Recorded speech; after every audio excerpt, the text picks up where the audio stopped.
Huzurlu Mutfağa hoş geldiniz. Takipçilerim benden özellikle Canan Karatay'ın incirli ve elmalı kekinin tarifini istiyordu. Kanalımda bu ve benzeri yüzlerce diyet tarif var. Bu defa benden istenilen Canan Karatay'ın incirli elmalı kekini yapmak istedim. Şimdi yapılışına geçiyorum. 4 tane elmamız var.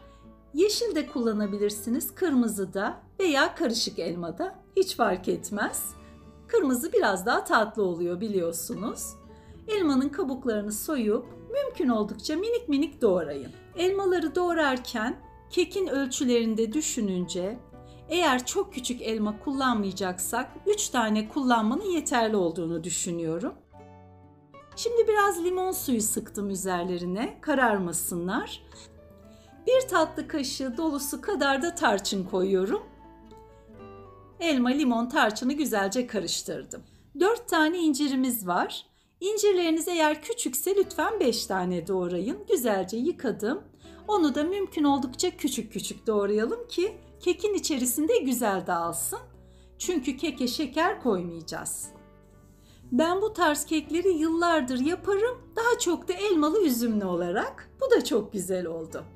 Şimdi onlar kenarda dursun. Oda ısısındaki 2 yumurtayı çırpıyorum. Şimdi bir fiske tuz atarak yumurtaları köpürtüyorum. Kekin daha yumuşak ve güzel olması için. Tabii ki mikserle de yapabilirsiniz bu işlemi.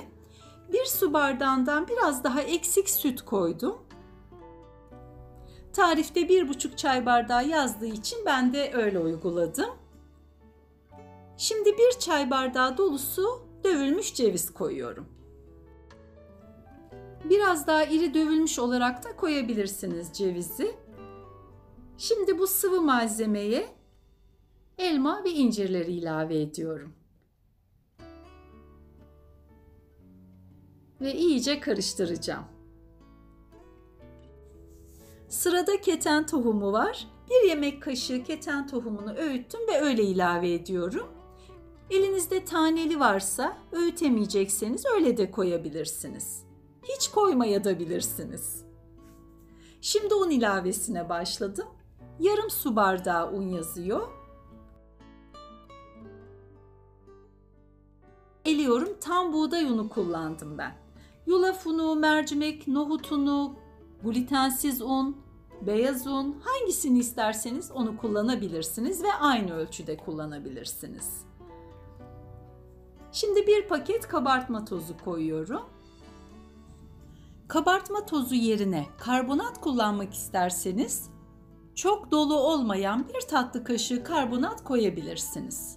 Şimdi tüm malzemeyi şöyle bir harmanladım ve biraz kuru olduğuna karar verdim tarifin. Buna biraz zeytinyağı lazım.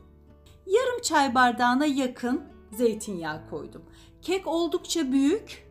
Dilim dilim böldüğünüzde 1 çay kaşığı bile düşmez. Ama keki yumuşak hale getirir.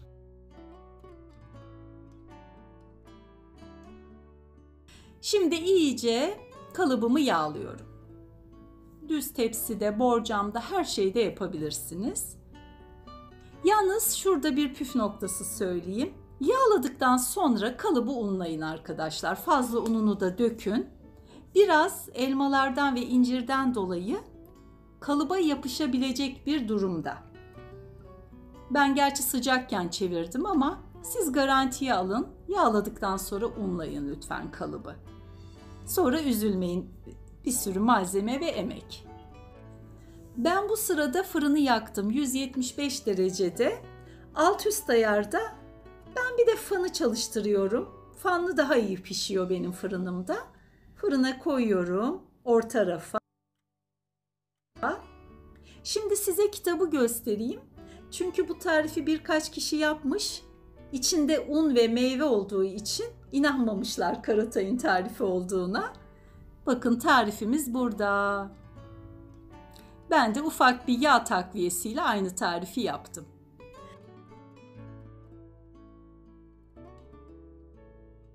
Yaklaşık 35 dakika sonra kekim hazırdı.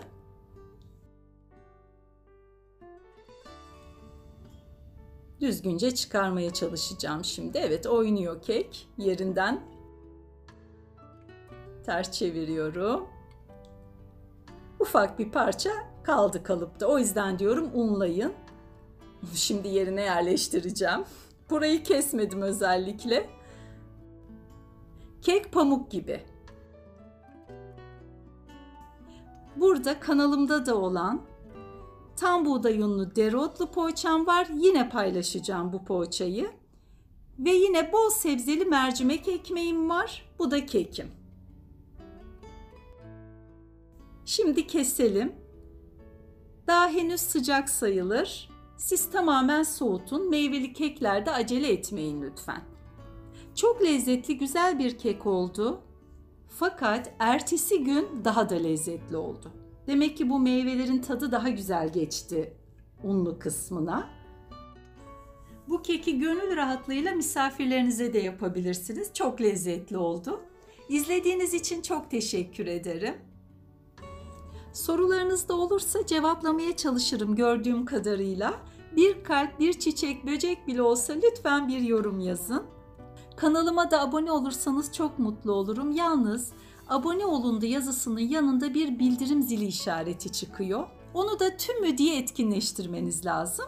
O zaman sık sık paylaştığım bütün tariflerden hemen haberdar olabilirsiniz. Beni Instagram'da da huzurlu_mutfak olarak takip edebilirsiniz. Tekrar görüşmek üzere, şimdilik hoşça kalın.